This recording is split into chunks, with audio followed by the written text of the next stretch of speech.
had wanted a long time ago, and we hadn't gotten to get it to Hey Debbie, you ready? No, nice to All right. see you.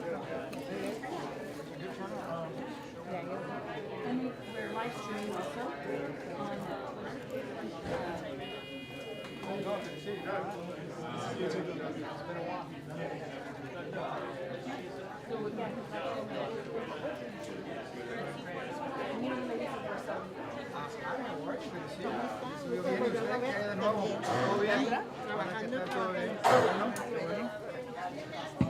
That's okay.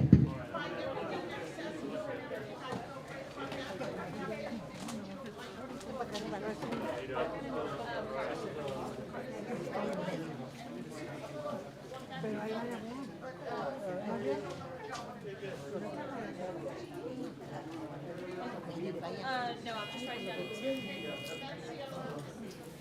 You were just going to do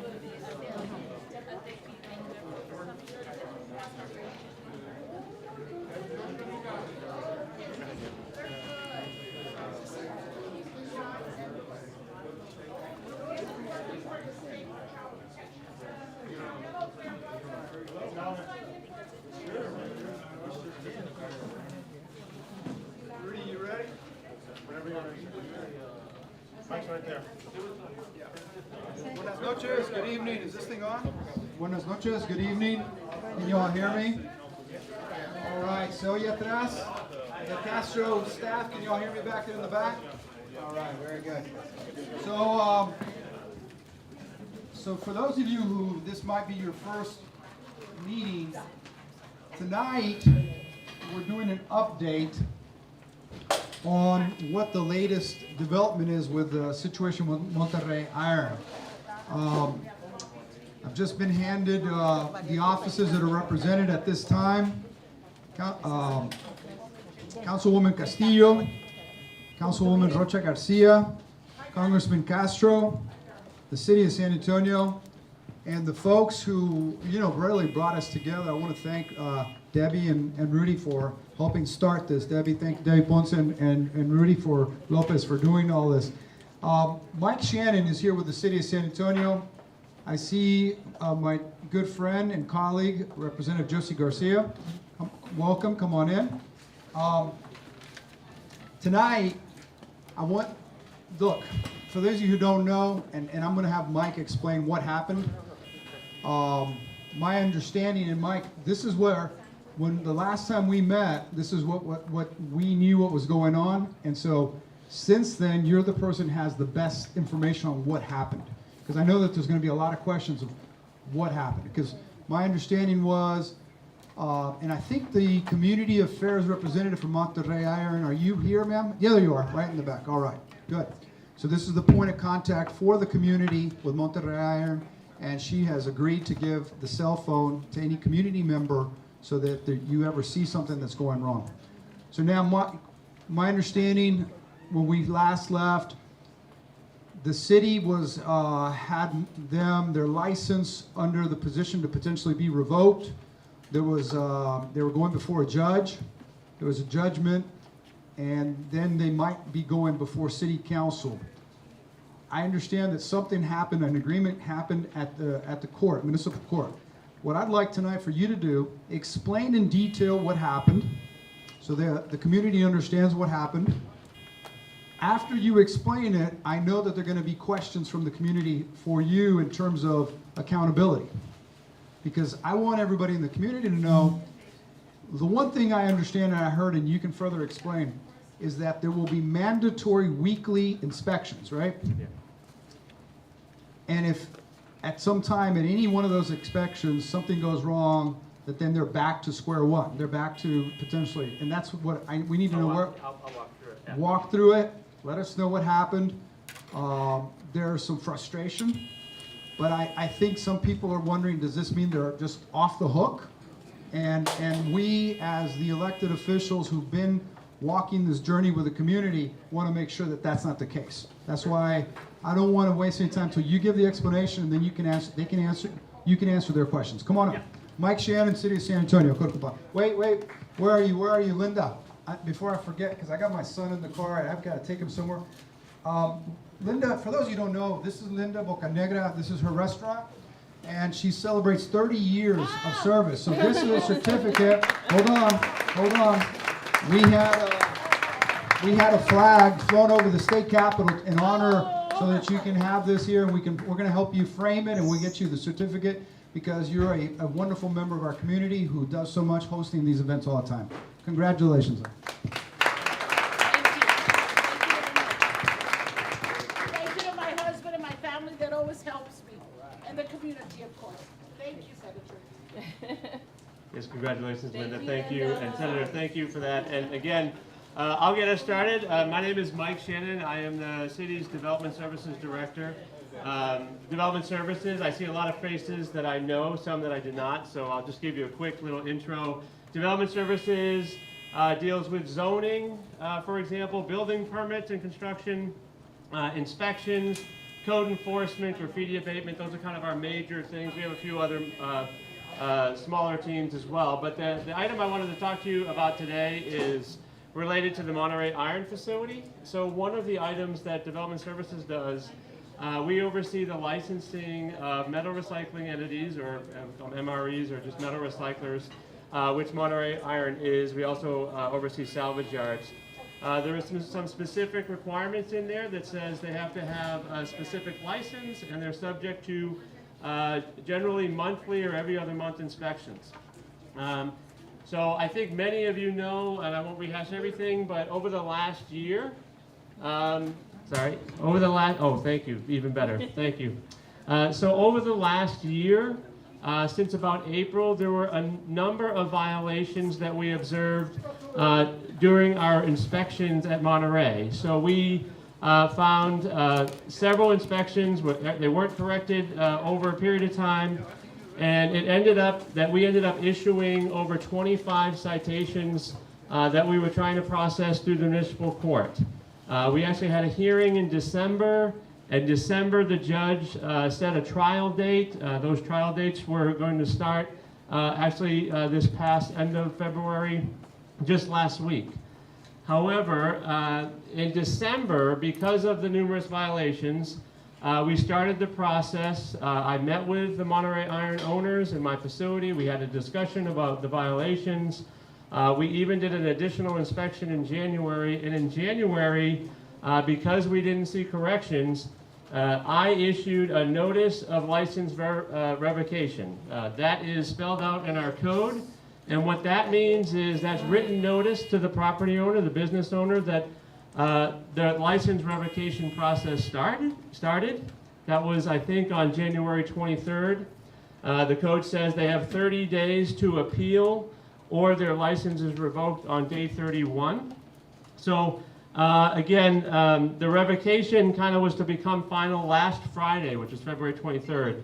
Unless they appealed to council. I'm just going to read from some of my notes so I don't get these dates wrong for you. But last Thursday was their deadline. Since my notice in late January, Monterrey Iron actually came into compliance with all the violations that they had on the property. They reached out to us and invited us to go confirm that, and last week, prior to the deadlines, my team and I, along with the fire department, conducted an inspection of the entire yard, the entire property, and confirmed that they came into full compliance. Now, this is where the code is silent. It really doesn't tell us what to do if the property comes into full compliance during that 30-day timeline. But remember, the main goal for us at Development Services and the code is to get compliance and get them to stay into compliance.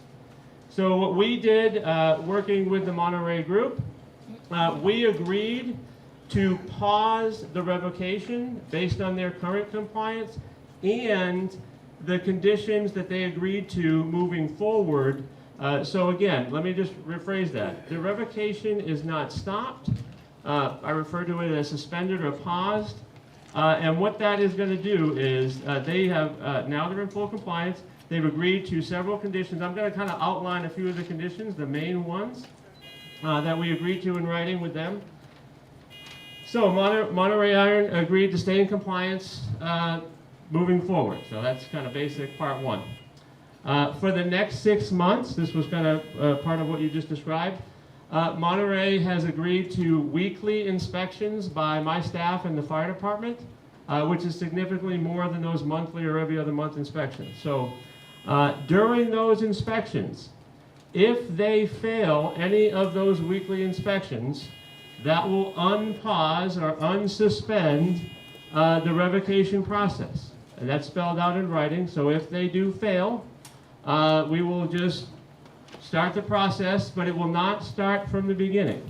Okay, so if we get to that situation, we will issue them the notice that says we're revoking your license. This is your written notice. They'll actually have 3 days, not at 30 days again, but 3 days. The reason that's important is because if they have to appeal, they'll have to, in writing, appeal to the city clerk's office. So there has to be a couple of days. We agreed to 3 business days for that if they get to that. If they pass all the inspections over 6 months, so 26 or so inspections, therefore we wouldn't have revoked their license or restarted or unpaused that process. Then the city will withdraw the revocation procedures because they will have demonstrated 6 months of full compliance through those weekly inspections. And they'll be just subject to the normal code rules, which are the monthly inspections, etc., like everyone else is. So, a couple other notes. Monterey did agree to pay $10,000 in penalties and/or fines because of those couple dozen code violations that we were hearing in court. So that was the agreement. They did confirm in writing that they will comply with the TCEQ, the Texas Commission on Environmental Quality regulations for air quality. And also, if for any reason, if that state agency were to revoke or suspend their TCEQ permit, that would immediately suspend their right to operate under our license, our city license. They also did provide us emergency contacts. I think that was part of what was referenced. Not only for us, but I believe there may be some questions and willingness to share those emergency contacts with you all here tonight in case there's any issues. So again, that's kind of the big summary. I think the compliance agreement was the appropriate thing to do because, one, they're now in compliance and it's going to help ensure that they stay in compliance. We did not take the revocation option off the table. We paused it because of their corrections. In fact, we did our first weekly inspection today, and they did pass fully today. So we had our team members out there. We had several of our team members do that inspection today. So that's pass 1, which is good, but they'll be subject to those weekly inspections moving forward. So overall, that's it in a nutshell, and I'd be happy to open it up to questions, and we'll just go front row. And I'll repeat the question once you tell me, unless you want to come and grab the mic. I'm going to be there next Okay. to you. How are you? Thank you. Can you hear me? Yes. My apologies. For those of you that don't know me, my name is Henrietta LaGrange. I have been part of the Kelly Restoration and Advisory Board. And you know that when you're with the government, you have to know what you're doing. So I have a lot of familiarity with TCEQ, and I need to know who are your inspectors, because I feel that your inspectors should not be the only ones there. One of my friends had her house over flooded by a commode, and they fixed the problem. But in fixing the problem, you know, they tear down drywall, found mold. What I'm saying, people, is all of you that live in the area, check for mold. I do have an apparatus that checks for moisture in the walls. I don't know if it's good enough, but it's new and I know it works. We might need a bigger one. But I need to know who does the inspections, because I would like to be there. I'm very qualified, I'm very well educated, and I feel the community needs to be there too. We also need to target the people that are sick there because of all the smoke moisture, besides the mold that gets in their house, it could be in their system, and maybe that's what's making them sick. I'm very familiar with TCEQ. That's all I'm going to say about TCEQ. I know more, okay? But please, don't shy away. And the fact that the city of San Antonio does business with them, why do they continue to do business with them? It was kept from us. Was that good? No. The only reason that I'm here is because I feel like it's time for us to wake up. Those little $10,000 fines is not going to work because a lot of you are sick. Your houses are probably full of mold.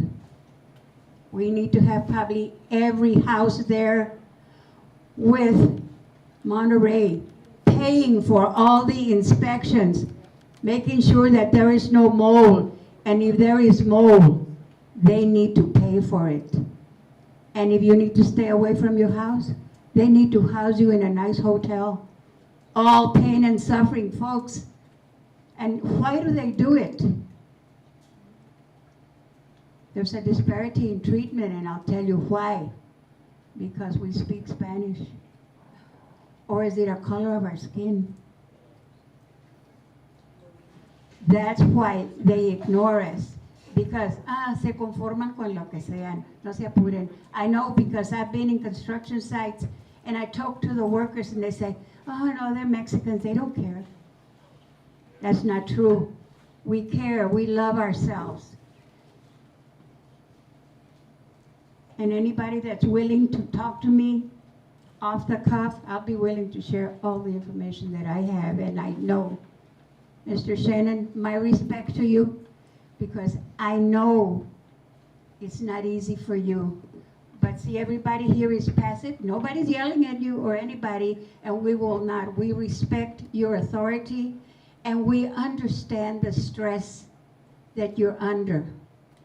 But let's support Mr. Shannon, but also make sure that what I just said, every house needs to be inspected for mold, and everybody that is sick, they need to get treated.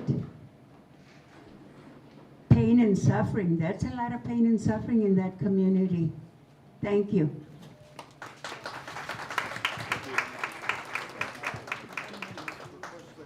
Okay. Yeah.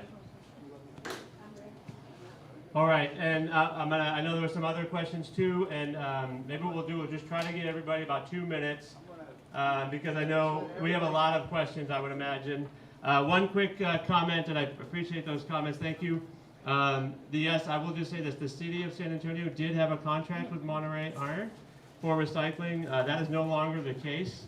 That was, I think the term is canceled or whatever it was, just recently in the last month or two. Okay. I'll just go raise of hands if anybody wants to go next. Yes, sir.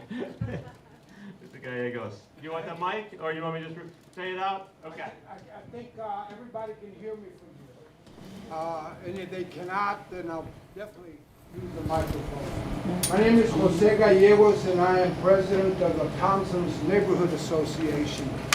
And I want to, on behalf of Townsend's Neighborhood Association and all my membership, I want to thank, first of all, you, Mr. Shannon, and Senator, and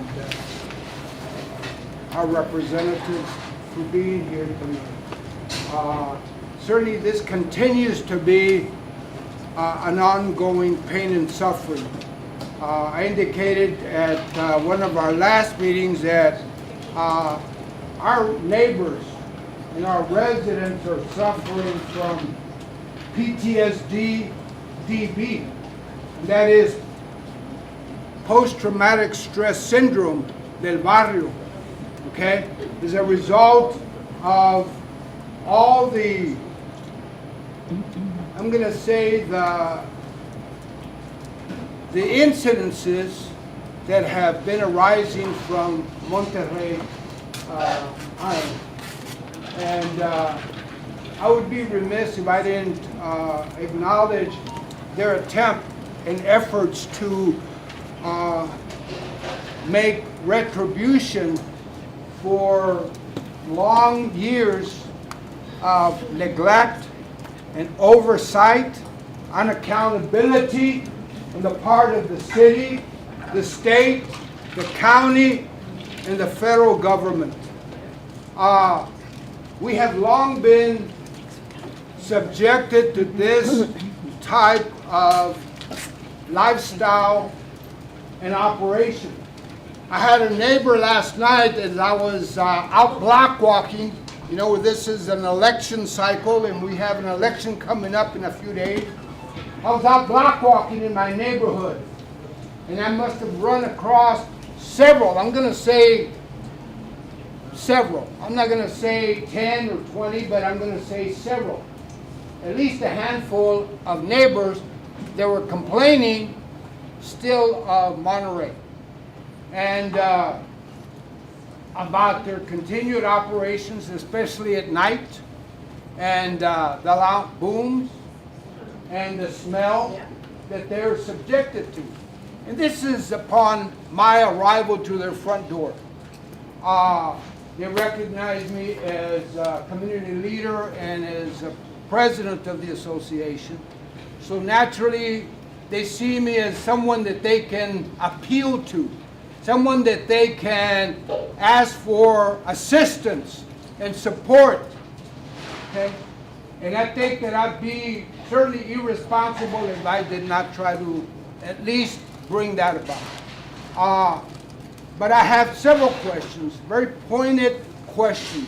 Number one, why is there not an outside body doing some of the inspections and monitoring of Monterrey's day-to-day operations? Okay?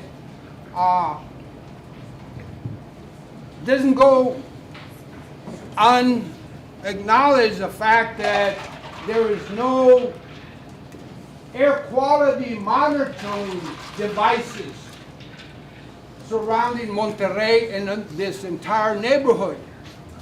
You know, certainly that could have been something that the city and your department could have imposed as part of your continued inspections and requirements. The other thing is that no independent groundwater testing, soil samples of the surrounding runoff water from Monterrey's operation. The last thing that I'd like to address is that upon our inspection, you know, they were kind enough to give us a tour of their facility. Unfortunately, it was done about 4 o'clock. I think the business shuts down at 4:30, so we weren't privy to get the full view of the operations. But as we were touring the facility, I noticed that part of the fencing requirement, that was one of the violations, they had done some dirt that had been brushed up against the fencing, as opposed to a required buried fence, okay? So I feel that they were doing a Band-Aid approach, with all due respect to Monterrey and to you and your inspectors for the inspection that was done. Because it was very, in my opinion, done very, very lax. And more should be done. And I would request respectfully that an outside monitoring organization or task force be implemented or assigned to have some objectivity. Obviously, we have two sides here, but I think that in all fairness, there should be some objectivity involved. And last but not least, why is there not, as you indicated, that their if they would be coming into compliance after 6 months, then the revocation would be withdrawn. Why not held in abeyance or paused, as the term you used? Why withdrawn? Withdrawn to me indicates that in fact it never occurred or it didn't have any merit.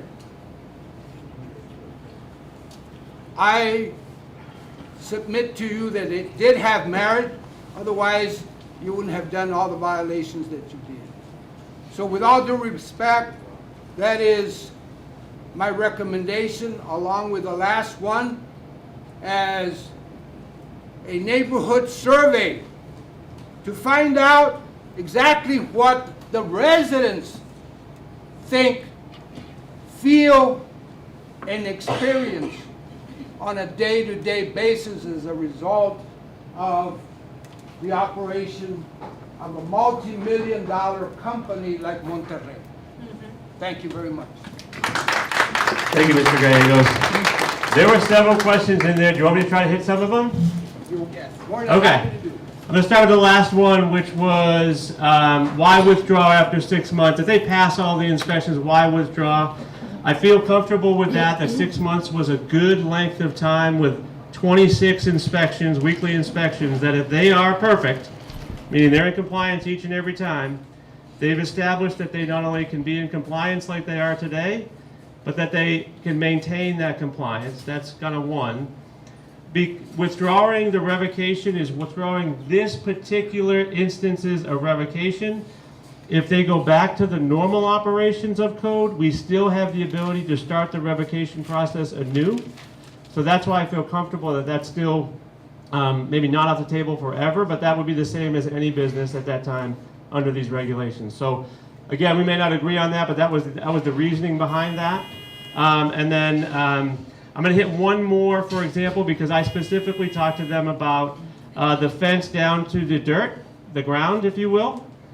Their job is to maintain that. They do not have a requirement to go 3 inches underground. If they were abutting a residential home, they would, but because of the distance, so they are meeting the code as that. But if that dirt washes away or gets blown away or whatever, and we witness that, that would be a failed inspection. So their job is to maintain that fence line to dirt kind of connection throughout the entire perimeter, right? They have a small section of the creek, but the entire perimeter is a requirement. You had a couple other questions that you're going to remind me which ones I didn't, but I see a few other hands.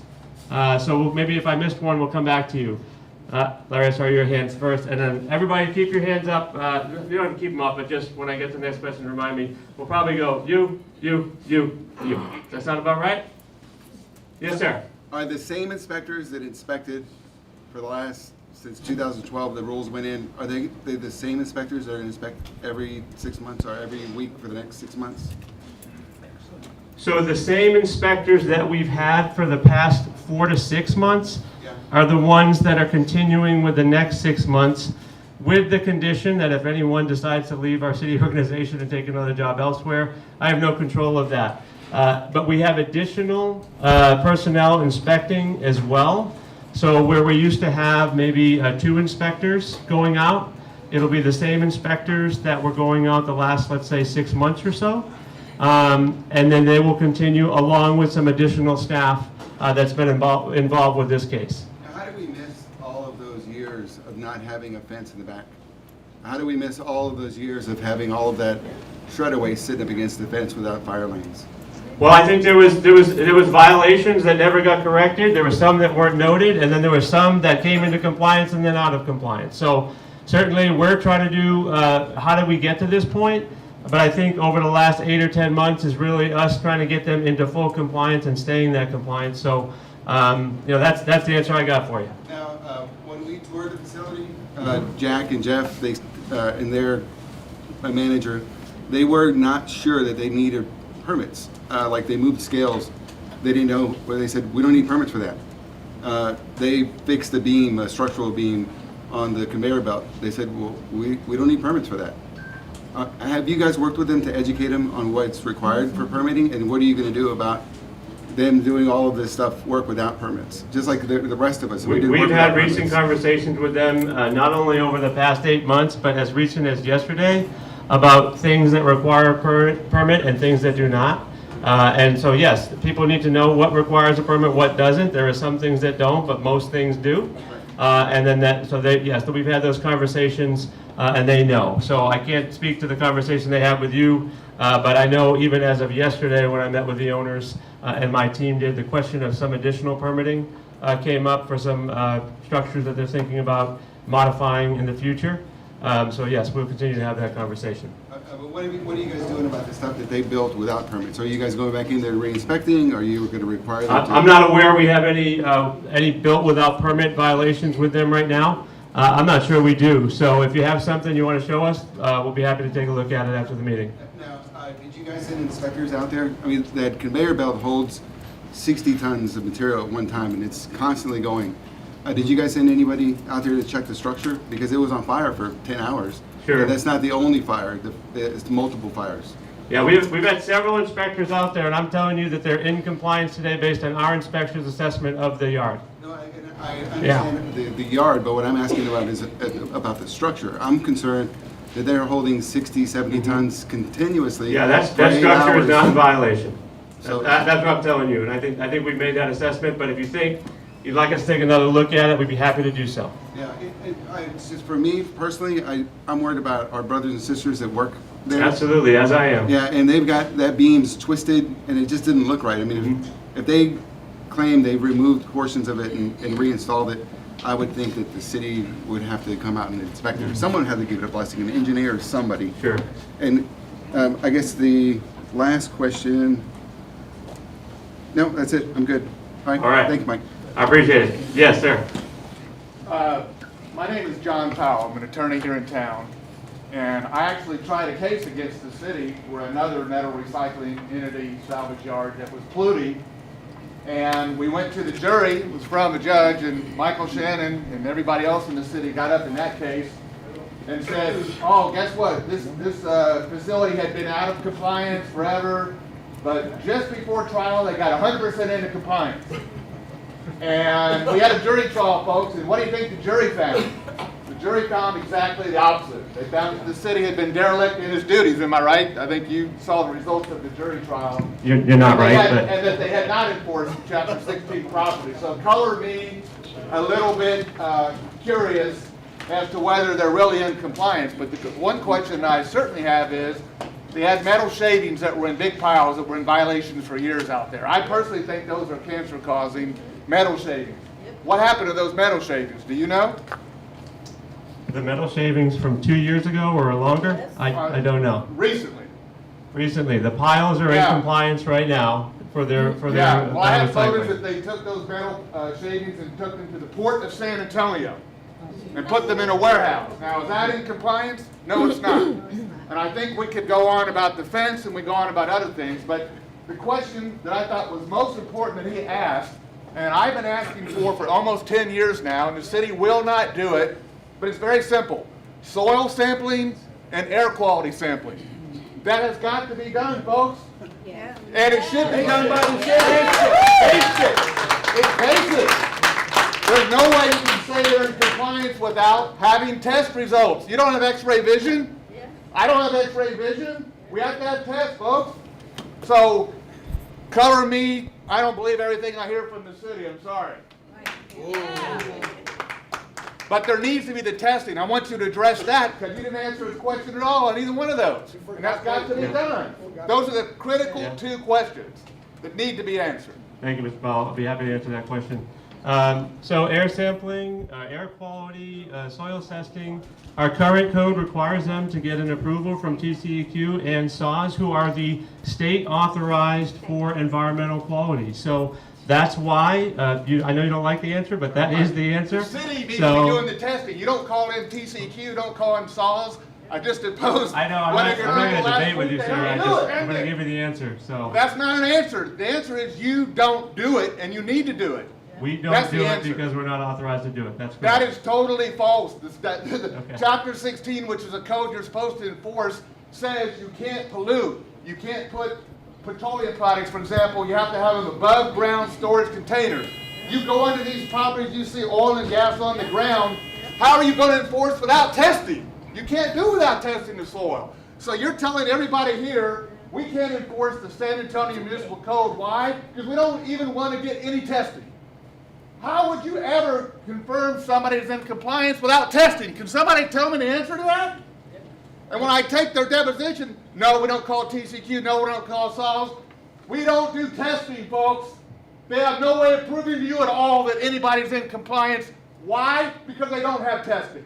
And he's up here telling you we're still not going to do testing. The problem is not solved. Y'all get that? The problem is not solved. He needs to come up here and say, I will solve it. We're going to do soil testing and we're going to do air testing, just like you said. If you don't do that, to me, this whole thing is a big sham and worthless. Just telling you. It's a sham. It's a sham. We're going to go here and then here. Yes, sir. So Mike, you and I have had our battles before about a different issue. I gotta tell you, when I found out about the deal they had been given, I was beyond pissed off. You cannot expect this community to accept that, oh, they're now in compliance, they built a fence, they put some dirt here, they put this and that. That fence is not going to stop the explosions that shake our houses on a weekly basis. It's not. None of anything that you've checked is going to stop the fires that happen every 6 to 8 months. You've done absolutely nothing. Look at the pictures that are behind you. That is why we're here. Not because of fences, not because of piles of metal. We're here because it's now directly affecting our homes. It's not staying on their property. It's affecting all of us. And just like Mr. Gallego said, a lot of these people who live right next to the facility, they've got PTSD now. They have no idea when they're going to hear another explosion. And now that they've got this deal that, oh, okay, well, you're going to get inspected once a week for the next 6 months. But you're going to have the same people inspecting them every week. I'm sorry. You cannot tell me that there may not eventually be something shady going on. Because I feel, and no disrespect to you, that the deal that they just got to stay in operation was pretty damn shady if you ask me. What other business that has had this many violations for this long would be given such a sweetheart deal like that? You've been messing up for the last 10 years. We know you've had all these violations, but you know what? So long as you stay in compliance for the next 6 months and our people don't find you doing one thing wrong, you're all right. We'll take it back. How much sense does that make? You've solved absolutely nothing. You come here, you haven't given us a solution. You've basically put a Band-Aid on a broken leg. Tonight, when you leave tonight, tomorrow morning, we're all going to have to wait for that next explosion. It may look nice and pretty. They may have put up a brand new fence. They may have made all these brand new piles of metal. And they may have secretly moved some scraps in on Port San Antonio, which is a conversation that we, as a neighborhood association, need to have with Port San Antonio now. It may look pretty, but it ain't fixed by a long shot. You know this. None of those pictures behind you were caused by a pile of dirt or a pile of scrap metal. Those are fires. That smoke is coming into our neighborhoods, and whatever they're not routinely checking in the stuff they're getting in their facility is exploding and shaking all of our homes. So just to drive home the point, you've solved absolutely nothing. Yes, sir. You know me pretty good too, Mr. Tanner. Daniel Hack, the owner of Texas Auto Salvage. I feel these people's frustrations. You know, because of a couple bad apples, we all got to suffer the consequences, Michael. You know, just here recently, y'all come in and threaten to take my license away and shut me down for a fence violation. These guys have bigger violations than me. I've never been in court, Mr. Shannon. Never. I've been there for 30-something years. I've never had a citation. But yet y'all come and you give me hell, your code compliance officers. Maybe you're not the problem. Maybe your problem is your code officers. Your code officers are picking winners and losers. That's the city of San Antonio. They're picking winners and losers on who they want to enforce and who they don't want to enforce. A $10,000 fine. I'd pay $10,000 if I could 15 years and I don't got to comply by the law. That's cheap because it costs me about $10,000 a month. So you do $10,000 a month times 12, that's $120,000 a year times 10 years, 1.2 million, $1.3 million. I like to put that in my pocket, but I can't. I have to stay in compliance. And right now, I have 311 phone calls that I reported of expansions of salvage yard, giant auto parks, A1 truck salvage, on an NP10, Mr. Shannon. And every time I call, it's no findings, no findings. That's your code officers, because your code officers aren't going to you and telling you. So right, these people are mad. So Monterrey has already been in these problems before, 10 years ago. But yet here it is 10 years later. And so 6 months, you're right. Somebody else outside needs to come in. It's just like the Open Record Act, Mr. Shannon. When you ask for something for the city of San Antonio, you have to ask specifically. And when you ask specifically what you want, you don't get it. It's no findings. I don't think it's right that the city of San Antonio has got the authority to give their own paperwork on what they want to give and what they don't want to give.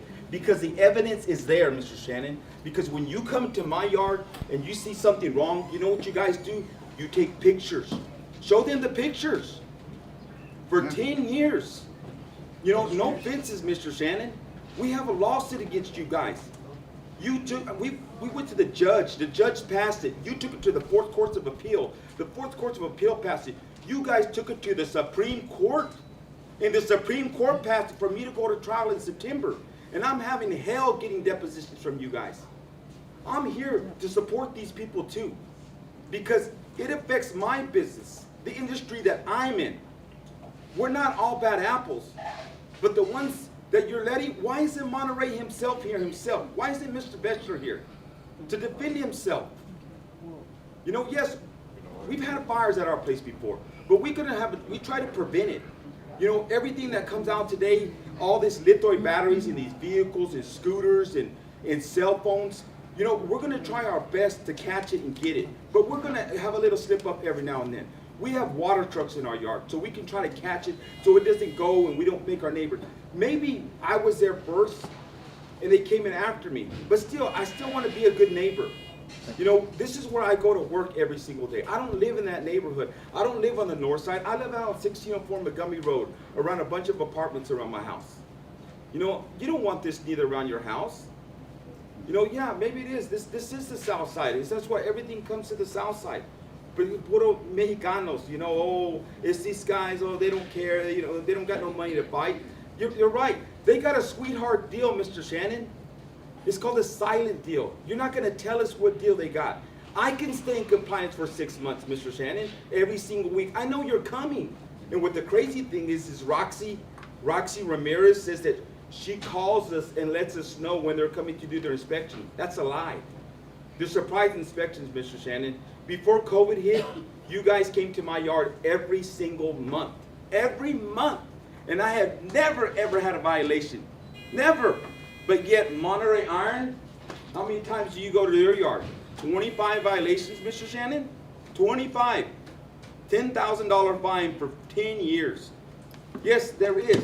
When you asked about permits, Mr. Garcia, if you do 25% of your fence repair, you got to get a permit, Mr. Shannon. You know that. You know that. All the concrete that they poured between the fluff piers, where's the permits, Mr. Shannon? There is none. There is no permits for the fence. That fence probably cost them a good $250,000. That's good. Because I have to do it. I have to keep my fence maintained. I have to keep my grass cut. I have to paint the graffiti on my fence, Mr. Shannon, that these little punks go out and graffiti that y'all do nothing to, the city of San Antonio. I have to pay the consequences, Mr. Shannon. But when you come into my facility telling me that I've expanded my yard, that your co-compliant said that you send them over to shut me down, that I had 10 days to put my fence back up. And I had to pay my attorney, Mr. Powell, my consultant, Jerry Ariando, Fernando, to go prove to you guys that I was in compliance the whole time. It cost me about $20,000. And what do I get? I get an email, oh, you're right, Mr. Hack, you didn't expand your yard. You were there before the 2012 deal. So you're sitting up here and you're just lying to these people. That's all you're doing. You're lying to them. Mr. Hackett, thank you for your comments. But to suggest that I'm lying, that's not the case. I'm giving you all the information I have. We may disagree, and I'd be happy to talk to you afterwards. But to state that I'm lying, you're wrong. Let's get the constituents. Yeah. Okay. Yes, ma'am.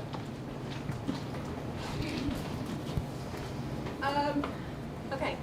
My name is Trisha Fayad, and I want to introduce myself to everybody because I am the one that lives a yard away from Monterey. Yeah. As it is, I already have anxiety, and I'm already getting shaky. Please excuse me. Just thinking about when I'm going to hear the next explosion. Yeah. All due respect, Mr. Shannon, you have helped me in the past with a lot of things, and I thank you for that.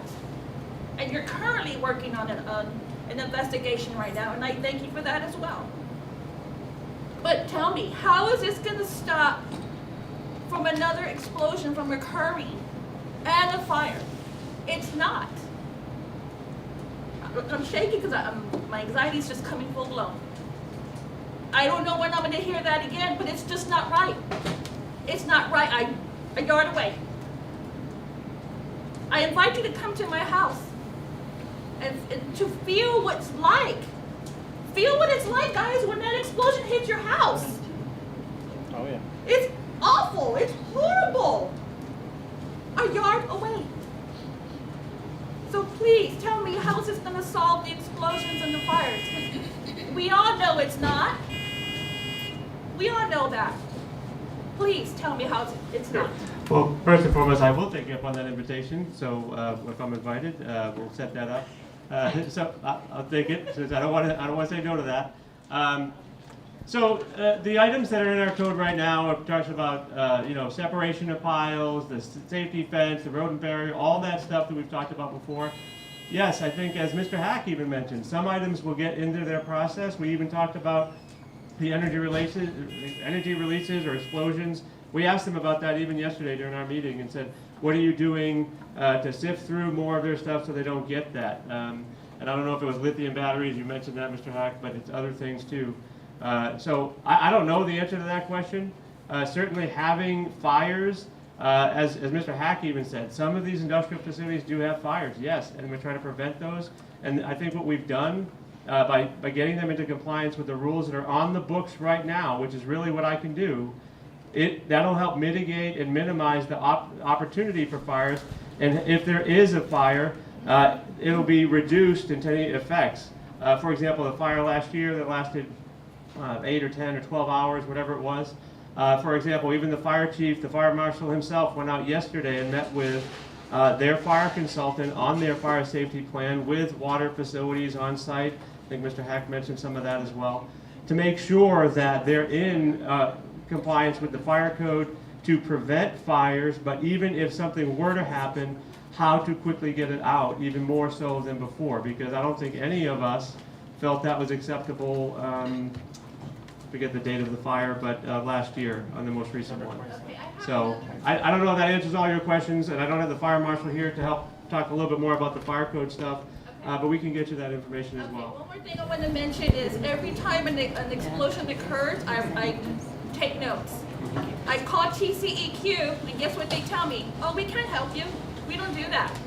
We don't take your concern. I mean, we don't help with explosions. Well, then I asked them, well, who does? No answer. No answer. So can you tell me, anybody know who can help me? Who can I report these explosions to? EPA. Everybody. EPA refused. They passed me on to TCEQ. And I'll talk to the fire marshal as well about that as well, because I know they're part of our inspections weekly, the fire marshal staff, but also to answer that specific question, I'll get that for you. Okay. Thank Okay. Yeah. I'm sorry. Yes, ma'am. Hi. Hello. My name's Alicia Garlock. I'm one of the ones that's fighting to save the trees at Brackenridge Park. Why does that matter? Because You keep saying that they're not in compliance, but actually the city's not in compliance with our air quality. And who gets affected are the people on this south side of town. The line of, what's it called? The red line of inequality, what's it called? You guys, where I grew up, Everything below you know? Highway 90. Yeah, you're affected. Why aren't there more air monitors? Why aren't you guys trying to help these people, you know, with these issues that are affecting their health? You know that us brown people are affected because we have diabetes, high blood pressure, no offense to anybody, but you know that we have and need help. And our city, I get that they're out of compliance, but so are you. And what are you gonna do to change that so that my people, my friends, my relatives and friends don't have to suffer through another heat wave this summer and bad air quality? Because I can imagine that air is, what toxic chemicals are in that air that they're breathing. You're talking about the worth of a life is what, 1 million, 10 million, what is it now? It's a lot. And so these people you're shortening their life with what you're doing, your lack of compliance with our air quality, our mitigation to deal with these things. And you're putting money into a park on stupid stuff when you could be putting money into these neighborhoods down here that need help. That's what you should be doing. And I would ask that you talk to the city. Let's stop wasting money on stupid stuff and help the people that need help and protect them so that they have a longer life and not a shorter life because of these compliance issues. You bring up good issues. I saw in the city, the mayor's representative was here. She was right there. She's in the restroom, okay. Folks from City Council, raise your hand. Those folks right there. See, there's the Chief of Staff for Councilwoman Castillo. Did I get that right? Yep. And then you're with Councilwoman Adriana Rocha Garcia. Folks, not only do you have your state representative Liz Campos, Representative Josie Garcia, and we're taking notes to talk to TCEQ. We need to find out what we can do about the explosions. We need to do about air monitors, air quality monitors. We're going to work on these things. The city also needs to tighten its code. And so the folks who are here are working within the code that the rules are. I'm not here to defend them. I'm just telling you, you have frustrations that are valid, but maybe there are laws that need to be tightened and changed, whether they be city ordinances or state laws. We're here, and we've got Congressman Castro's office, who's also, they have told us, and I've talked to him directly about getting EPA involved as well. So I'm glad that you're getting all of this out because we are taking notes, and we're, in my office, we've got 2 people represented here. You're next, ma'am, in terms of your questions. At this time, I think what's good is that you ask questions about how will this, quote, compliance work, how is it measured, who's going to take care of it, so that they can get the concerns and the understanding also, so the council offices, where they see gaps through that CCR that Councilwoman Castillo is working on, that can possibly address the gaps that you're concerned about. Ma'am, it's your turn for the question. Hi, my name is Cecilia Valdez, and I live on Via de Esperanza, and I'm just right there near Monterrey.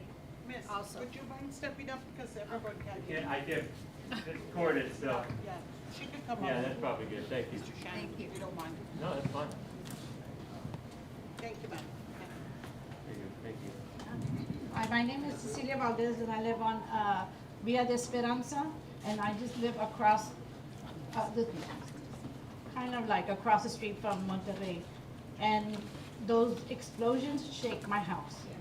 Sometimes it's just little tremors, and then there's some of them, it's like, I've never experienced an earthquake, but oh my God, And you're like, where did that come from?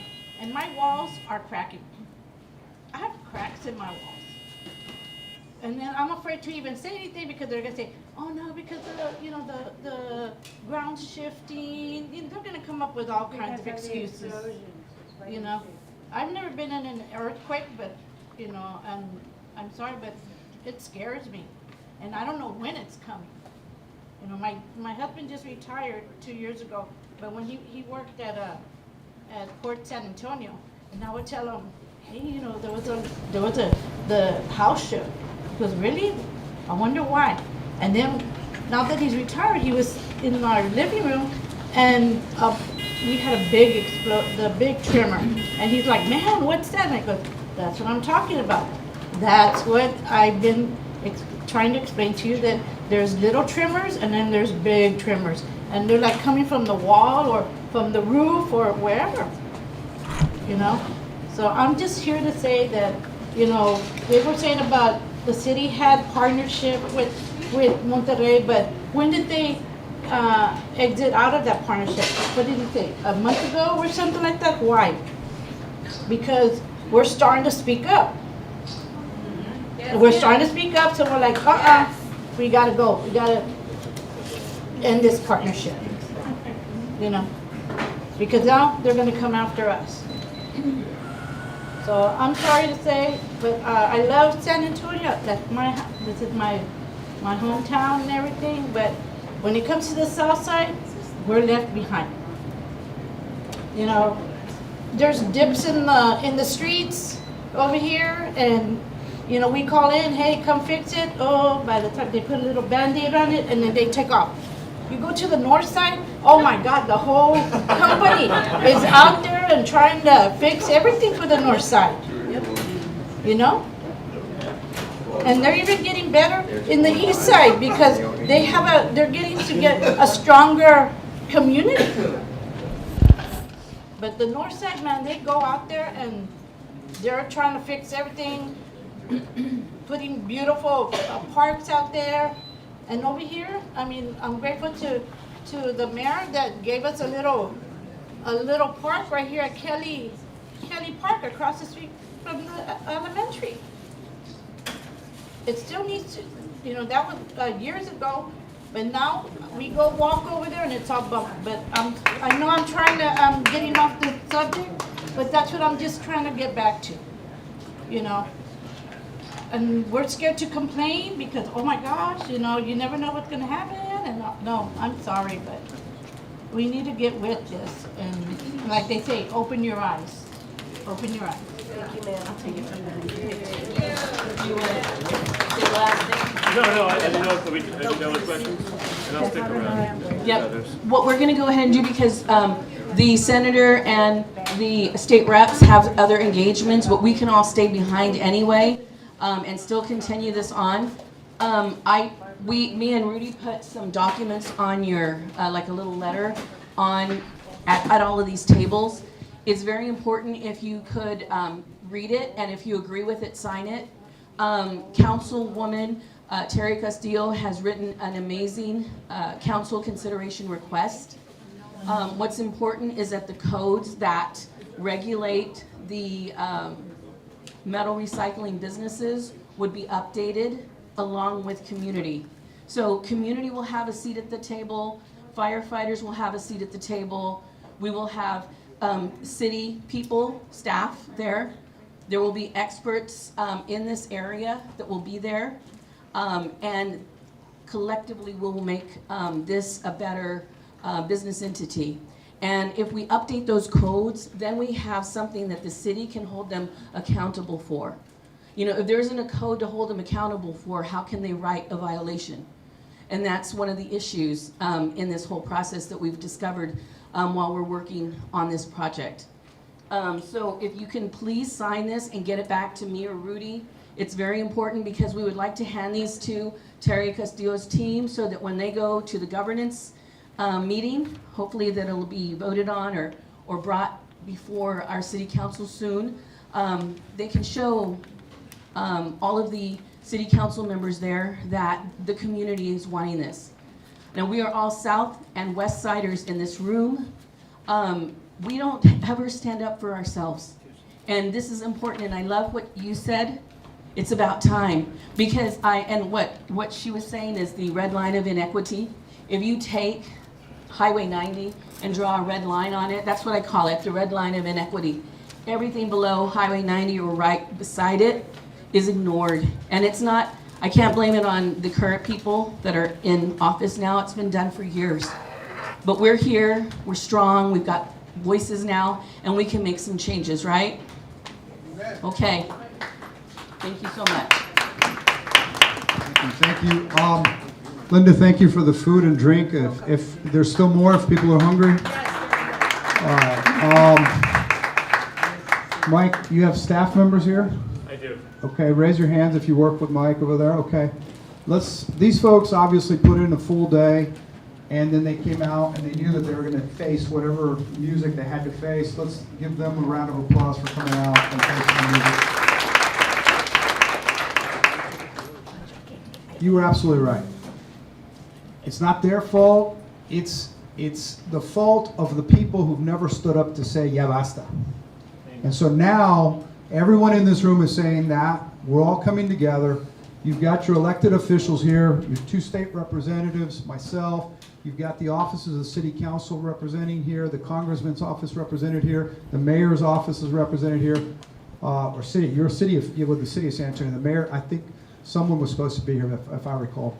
But we will go back to Austin and look at where the gaps are in state law. I know the city councilwoman, Terry Garcia, has been working for a long time. I hope that everybody in this room shows her the support that she needs to tighten these rules, okay? She's working hard for us, and so we need to do our part, okay? And so here's the last thing I'm gonna leave you with, because my daughter's driving in from Austin from college. She needs some help with something. That's why I have to go meet her. But as of yesterday, a couple days ago, and I'm not saying this because I'm not on the ballot, so I want to make sure you don't think it's a commercial. Only 3% of Bexar County has shown up to vote. So if we have 100 people in this room, that means these 3 people get to decide for everybody else. Think about that. And I will tell you what I've told people a long time ago when I was on city council and I was trying to start neighborhood associations on the west side. If the politicians don't know that you're organized and that you vote, they're not afraid of you because you can't do anything to them. And now that you're organized, you have the power. This is the power right here, the people.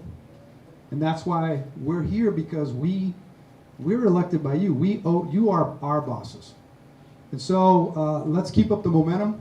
I'm glad to see that there's more people with other issues here. And let's see what we can do to make things right. I'm going to leave you. You're obviously están en su casa. I think the representatives are going to hang out, but I'm going to go meet my daughter and my son. My 16-year-old's in the car waiting for me.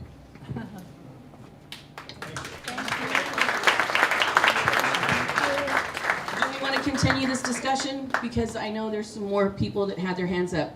Angie? We do still have city staff here, so maybe we can get some questions still answered. Hello, my name is Angelito Vera. I'm with Kim South Central Neighborhood Association.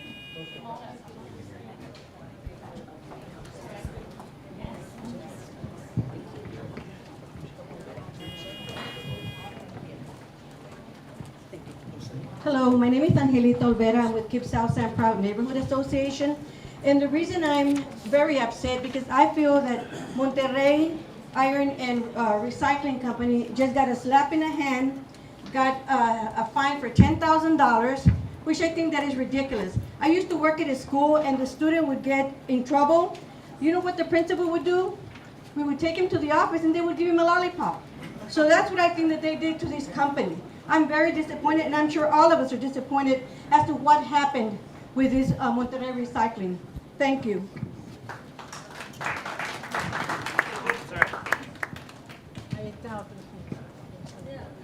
I'm half a mile away from this iron works. What are those explosions that go on? Where are they coming from? I mean, I feel them all the way to my house. Yeah, and I don't know if the representative from Monterey wants to talk about that a little bit, about specifically, but this is what they told me. Do you want me to take a stab at it, or do you want to take it? All right. What's that? You were there yesterday. Okay, all right. I was in a meeting with the owners yesterday. So what they've explained to me is those are when product comes in and it's going through their processing, if they didn't sift out all the required material, I don't think it's the lithium batteries that are causing the energy releases or the explosions. But if someone had a container, maybe a propane tank or something like that, that wasn't emptied and removed from it, then when it's getting torn apart with the metal recycling, then it can cause that explosion. I think I have that right. Is that about right? Energy release. Yeah, energy release. Yeah. I think that's what you're feeling. Yeah, And I'm going to just defer if there's any other specifics on that process. I'll let you maybe take that, or we can get that from the Monterey specifically. Just a quick question. Yeah. What about the creek that runs next to it? I'm sorry? There's a creek. What about the creek that runs through it? Yes. And it's polluted, you can see it. Nobody seems to be paying attention, there's trees growing all over it. Yeah, I'll defer that to our TCEQ friends that actually monitor that, or actually are the ones that are supposed to tell us. And then also, I'll bring in SAWS as well. For air and water quality, that will be TCEQ. But right now, they don't have a violation on that. We can get you some more information specifically on that on the latest reports. I've called 311 for years about that creek. Because every time you go by there, there's trees, you can barely see it. You miss it. It's a little creek. Yeah, I know. I know which one. Yeah. All the water runs to the south side. Okay. People on the south side are getting contaminated. When I see, and then there's piles of old metals up in the Monterrey. The grass is growing through them, trees are growing through them. They don't seem to be moving them around to take them and have them sold out or melted or whatever they do. Did you see that? Yeah, so one of the problems that we've witnessed over the last year was that pile was constantly growing, right? And it wasn't separated in accordance with the fire code. And so what we have seen now is that they have corrected that in terms of how they process and how they separate those piles of product. When it starts the process and goes to the beginning of the metal recycling, it turns into a certain form, and then that stuff gets additionally processed to get out all the non-metal stuff. When I say all of it, there's a small percentage that they're allowed to have in it, maybe 1 or 2%. I'm not going to speak intelligently about the percentage, but I know it's a very small percentage so that they can actually sell it to the recyclers. I'm going to ask as a community person, if Sure. that's okay. Years ago, I lived on the north side, right off of near Herring-Borsbach Parkway, and there was an explosion and a substance fire at like a mini storage. And I got notification because I lived in the area. Hey, stay inside your house. It's, you know, it's hazardous. And then the fire department went down there. They tested the product. They told us what we had inhaled. You know, the symptoms that we could have experienced after this explosion. You know, did we feel dizzy if we did go to the, you know, the doctor, whatever. They gave us all that. Whenever that happens on our side of town, nobody even knows. Nobody's told to stay inside their home. Isn't there, why is there two different processes, and what is required for the neighbors to be notified? Stay inside your home. You know, something, tell us what we've inhaled. Yeah, so I'm not from, you know, I'm sorry, subside fear. No, I think I understand your question. I think it's a valid question. I don't know the particulars of that and what notification went out and why and what protocol it is. I will take that as an action item to get back to you, because it sounds like that what you're describing is some sort of fire department and health department maybe notification that happened. It could have been in conjunction with the state, I don't know, but we'll take that action item. I see my team writing it down as one of the things to get back to you. And then if there is a required notification system or what triggers that, we can get to that information. Thank you. Is that fair? Okay. Yes. That's a good question. Thank you. Michael Larry. Yeah, we talked to the owners of Monterey, and Jack was saying that some of that stuff that's there, all that pile you're talking about, whether the you know, metal shavings or whatever's in that pile, has been there since the 80s, the mid-80s. Is there a plan to get that stuff out? They're claiming there's 30% metals, but if you look at it from our standpoint, it's 70% trash that's been sitting there since 1985. Are we going to be able to clean that up at any point? Well, so what you're describing is different than our understanding of those piles. The conversation we have with them, and they've shown us their process, is that those piles get turned over routinely. I don't know. I don't know if it's, you know, daily or weekly, but I'm not understanding that it's 30 years. So I'll have that conversation with them to maybe get you some information on it. They told us they process the non-ferrous twice. They have 2 shifts, and they process the you know, whatever incoming traps at one time. But that pile has only grown over the last 12 years. It's never gotten smaller. I don't disagree with you there in terms of it growing, with the exception of the last 4 weeks. there's a significant, I mean, I was there in December and January and February, and it's obviously significantly less piles of that, and I think we're talking about the same pile. But what I'm saying is, yeah, well, I'll have to look into that. I think you had mentioned that, so if you have anything you can share with me on that to kind of point me in the right direction, we can certainly talk to them. We can talk to some people we know at the port about that as well.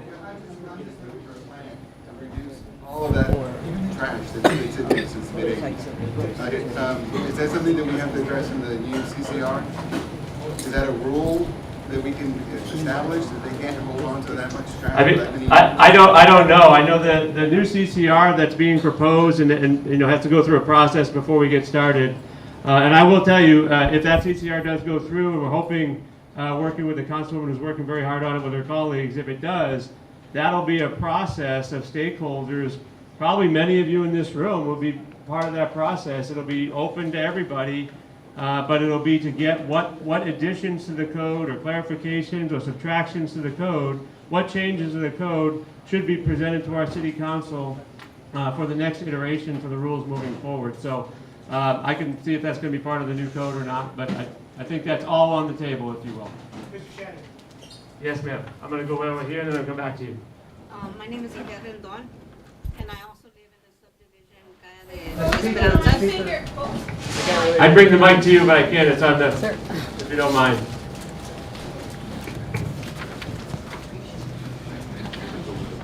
I just wanted to say something. I'm not sure about a question. Okay, well, there we go. My name is Yvette Rendon, and I also live in the Calle de Esperanza subdivision.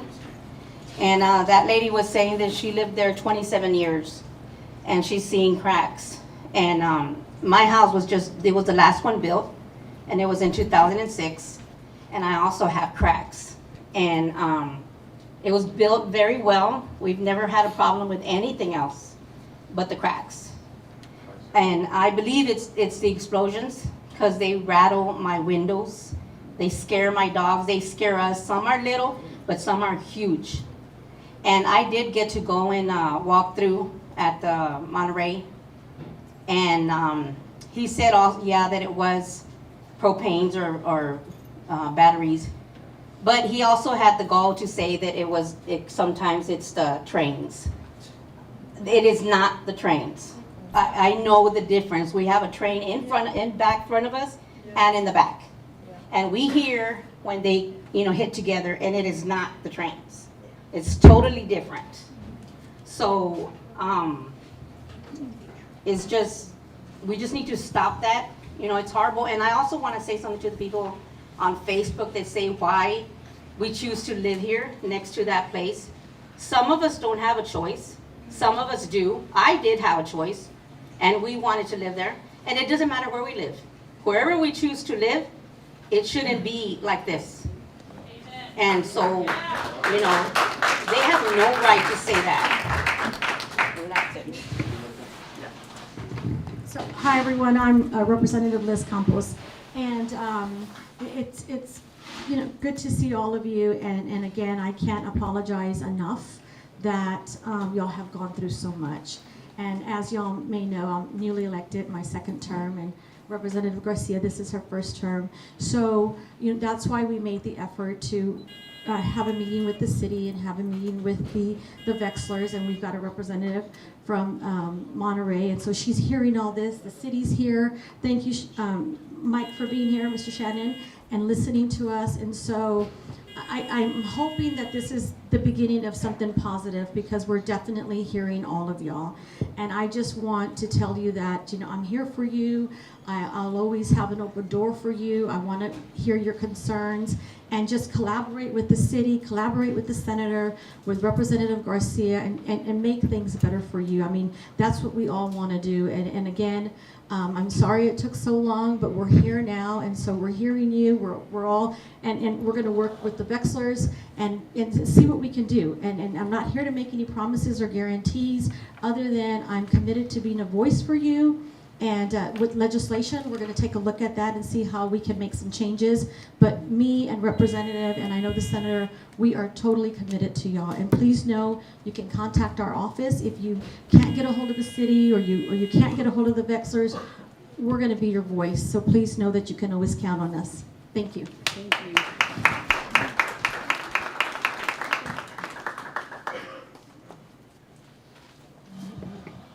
I think the only solution that can be for this problem that all of us we have is to put pressure to move. Okay? Because, I mean, this has been affecting for years and years and years. And what have they been doing? Nothing, like everybody's saying. Who let us know? Who tell us, you know, they're gonna do something? I know we have a lot of represented, power represented, okay? But this is only worse. I think the community will be very soft, and we need to get the power that we have as a community, because we the ones, we can force it to do changes in this situation. Because it's not, you know, city-wise, it's all affecting us, all the members, I mean, all the families, all the businesses, like our brothers say up there. Okay, so I think we need to put pressure, and we can do it, remember, because we have the power. And we're gonna make differences. We have to make differences, because this cannot continue like that. Like we say, enough is enough. Okay, I'm representing a Fuerza Unida, okay, organization that's been in struggle for 34 years. Okay, this is injustice that Levi's do in 1990.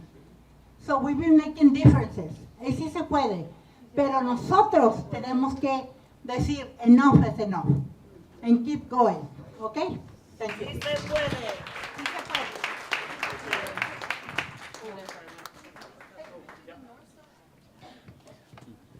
We'll go back here, and then here, and then here.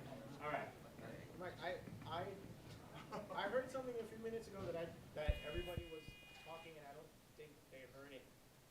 You were talking, Larry brought up the issue with the piles that are there. And he mentioned the pile that had been growing. A pile that someone said had been there for about 10 or 12 years. That you said, and your words, a pile that just kept growing and growing. You saw it growing and growing, and you did nothing? You mean you knew this whole time that it probably should have been evaluated, somebody should have looked at it, somebody should have questioned whether or not it was hazardous or what they were doing, but for 10 or 12 years you did absolutely nothing? And you expect us to trust you? You expect us to trust the inspectors who are going to check this facility that something's going to be done? After hearing that, I didn't want that little piece of information to just get, lost in this conversation. That's important. That if you're seeing these violations, how many other violations did your inspectors see that you just kind of half-assed looked away at? A pile that large, left for that many years, that nobody thought was an issue, and how many other issues got resolved because a bunch of people in this room got really pissed off? How many other issues just got solved?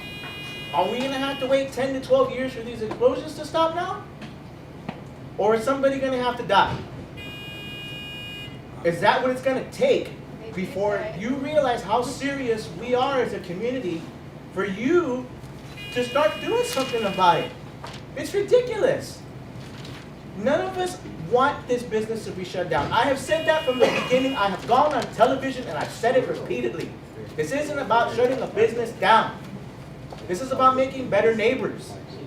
This is about having a problem stay where it is, not affecting all of us. But the city needs to be proactive. And clearly, with this one example, you weren't. You clearly weren't. You dropped the ball, you saw a problem, you did absolutely nothing. And now here we are, all complaining to you about all of these issues, and you did nothing until a bunch of people got in the room and said, hey, there's a problem.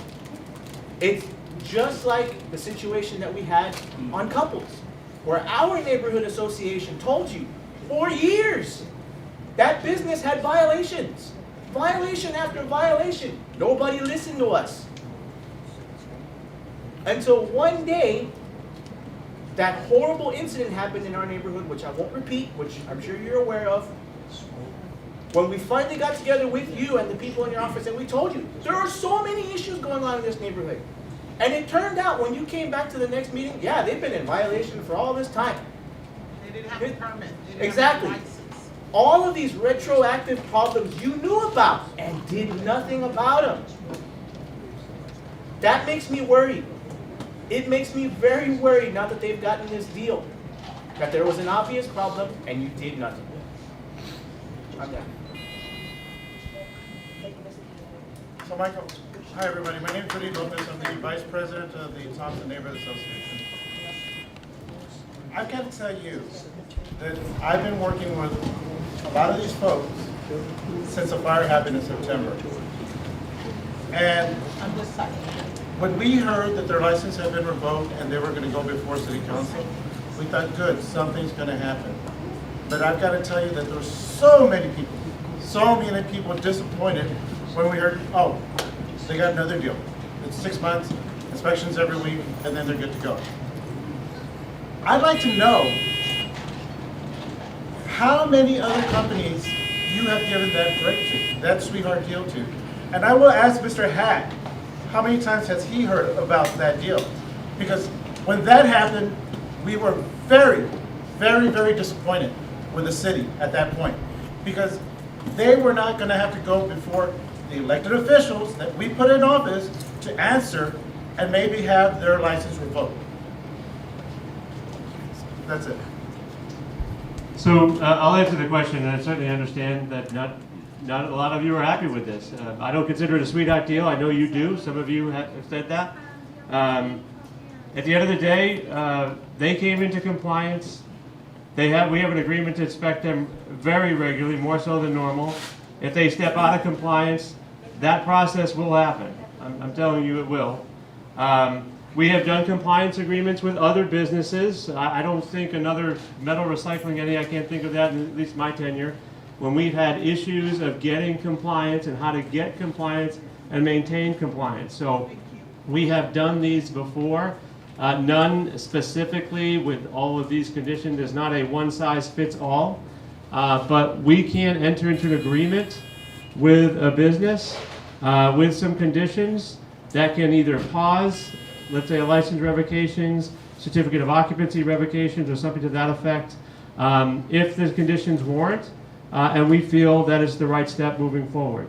Again, I think that's the answer. We have done this before, but not, I would call it specifically exactly like this one, because this is a fairly unique case. Yeah, it would have been nice from the get-go to let everybody know what the options were, but we didn't hear that from the city or the office. No, again, as I said, when we started this revocation process, it's a written notice of revocation, right? We didn't revoke their license yet. I can't, by code, just go up to them tomorrow and say, I revoke your license. I have to start the process. The fact that they came into full compliance with those regulations in Chapter 16, it's really silent in the code on what to do. We felt this was the best way to move forward and still hold them accountable. I know, I can hear it. Not everybody agrees. Actually, most of you disagree with me on that one. I get it. But that's where we're at. I don't know if that answers all of your questions, but I'll be happy to take more if you want. I'm going to go around the room a little bit more.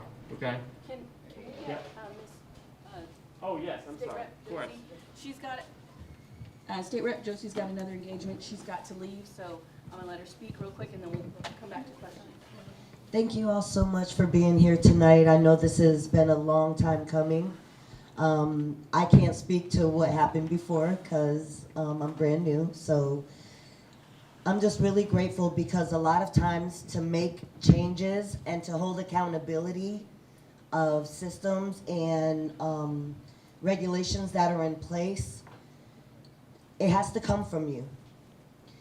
Us alone as your elected officials can't just go and change a law. It has to come from the power of the people. Representative Campos and I have joined forces in the state along with Senator Menéndez to check out all of these severely outdated codes, the severely outdated laws, and we're working our best to try to modernize things. This is a different world that we live in.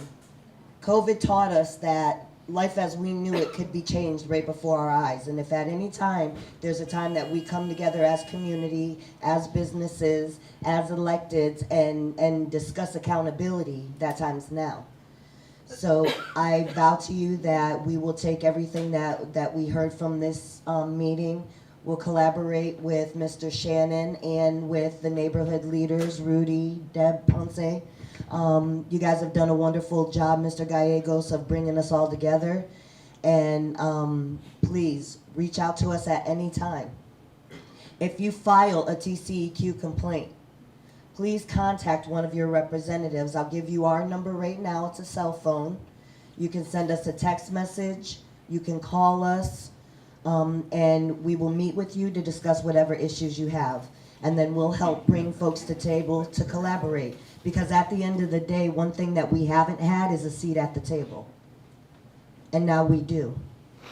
And so I want to make sure that you all know to reach out to us at 210-701-7316. And for those of you who just met me tonight, I'm retired military, an Iraq war veteran. My husband Ramon is a Purple Heart veteran who served in the Army, and we care about our community. So please use that number anytime, 210-701-7316. Thank you.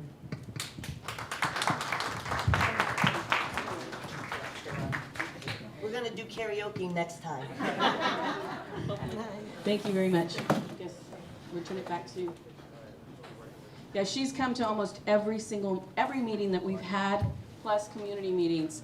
So I'm very grateful for you being so involved in our issue, Josie. And we have a question right up front. Yeah. Stay right. Go ahead. Thank you for your service. Thank you.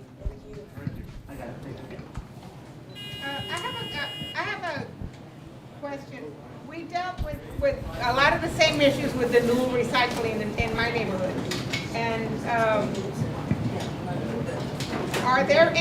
is there anything in place to find a customer that brings things into recycling centers like this that they know are in violations?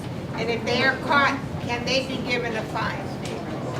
So I'm going to repeat the question a little bit, just in case anybody didn't hear it. The question was, is there anything in place, either on the books or maybe coming, maybe in a new law or an updated law, that says the people bringing product to a recycling facility, if they themselves are in violation, not the yard that they're bringing it to, not the business they're bringing it to, but if they're in violation, how do you either correct that, penalize them, catch them, the people bringing it in, and then also what if it's I'm going to assume the next question would be, what if the recycler knows about that and still takes it in? Is that part of the question? I think the customer, it's like the recycler said, the vehicles come in and they're squashed. But the people that brought that in, there might be a hidden tank in there, a propane tank. Maybe the gas wasn't emptied out of the gas tank. So there should be a way to track that coming in also, and whoever they receive that from should receive a fine also. Yeah, I don't know that the rule is today. I'll ask my team to help me research that for you. So, yeah, I'm not sure. That's why, but I don't want to say yes or no. That should be something that. Okay, I'll take that as one of our items to look into. And then as far as the explosions, in our neighborhood, we live 2 blocks south and half a quarter mile away from the impact where it would explode at Newell. And my sister lives in California, and she was there at one time when we had an explosion. She says that was like a 5.0 earthquake. Just so you know the impact. And there are cracks in the ceilings. I'm gonna kind of put a stop on the meeting time tonight because it's already a half hour past time and city staff still has to work tomorrow. So if we still have any other questions, you want to, can you handle one more? I can handle just a couple more. One more? And, 2 more? And I'll make sure everybody knows how to get in touch with me and my staff afterwards as we leave today. So, but I'll try to hit a couple more. 2 more. Two more? That's Okay, we're okay. not gonna stay past another 10 minutes. So everybody try to be brief. One quick question, actually one question and then one comment. The question is, have you visited any of the surrounding businesses, particularly the restaurant Blanquita's restaurant, the Mexican restaurant that is across the street or across the railroad tracks from Monterrey, to ask their input, certainly in the conducting of your inspection?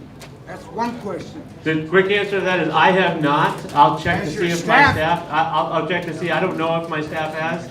We can get you that Well, info. I think they should be incorporated into the assessment and the inspection of Monterey, because they were one of the complainants of all the rodents that were getting into their businesses and affecting their business. This is a small mom and pop neighborhood restaurant that relies on small business, and therefore that's the reason that they were not able to be here tonight, because they're having to work. The second thing is, I don't know if you've addressed it, and I apologize if you did and I did not hear it. What about the pile of all the debris or scrap metal or whatever it is that is being transported to Port San Antonio? Have you addressed that, or will you address that? Yes, we will address it. I can't address it right now because I'm not aware of it. It was mentioned, it started with Mr. Powell, and then someone else in the back addressed it. Roxy Ramirez's deposition last week, I showed her the photos of the materials going into the port of San Antonio, the shavings we're talking about. Okay, So- if you'd be happy, I'll get that from you Yeah, or at some time in the absolutely. future.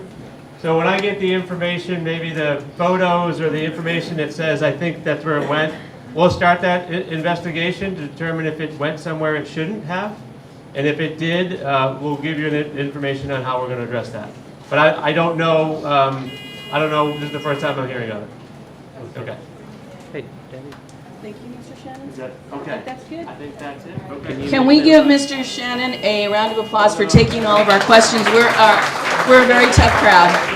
All right.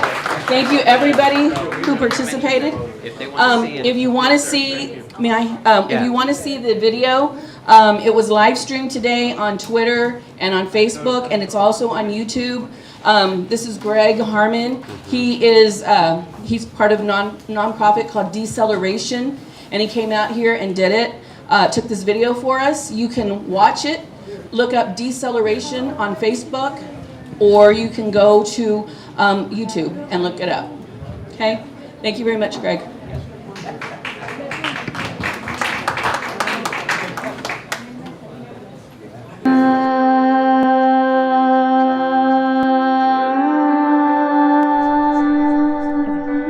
I don't want to see South Texas militarized. I don't want to see people under surveillance. The school right now is how do you meet the learning needs of the students without everyone having the same access? And right now everybody doesn't have the same access.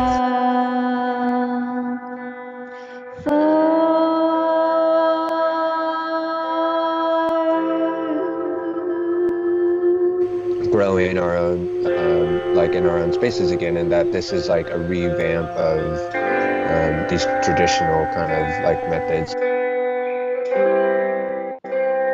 This has been a rookery, one of very few, possibly only 2 rookeries in the city of San Antonio.